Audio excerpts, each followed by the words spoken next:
In this video, I'll be showing you how to transfer photos and videos to a Windows PC for all Samsung Galaxy phones. It's a very simple method, so if you find this video helpful, drop a like and subscribe. Now, it's really simple to go ahead and do this. So what you want to go ahead and do is firstly connect your Android phone or your Samsung to your PC or laptop using an application called Phone Link, which is going to be on your PC or laptop by default. So go ahead and type in Phone Link and it's going to look like this. If it's not here, go ahead and download it on Microsoft Store for free.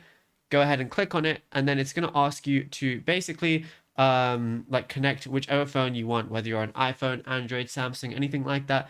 You're going to be able to connect it. Just make sure you have Bluetooth enabled, and also just for extra measure, make sure you're on the same Wi-Fi settings as well.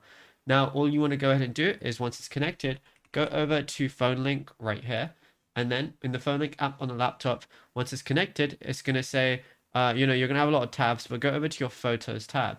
Now, once you're in your Photos tab, find the photo that you want to go ahead and transfer. So let's say I wanted to go ahead and transfer this one right here. What I've got to do is click on it, and then I have a few options. I can, right click, and then I can press Save As right here, or I can press Save As at the very top. There's so many different methods I could go ahead and do it, or I could like literally just go over here, right click, Save As over here as well. So yeah, you do have some options, which is pretty neat. And yeah, it's as simple as that. Now, if you found this video helpful, be sure to drop a like and subscribe. And also be sure to check out all our other tutorials that we've been posting on the channel as well, because there is a lot to go through and you might find something that you don't know about yet.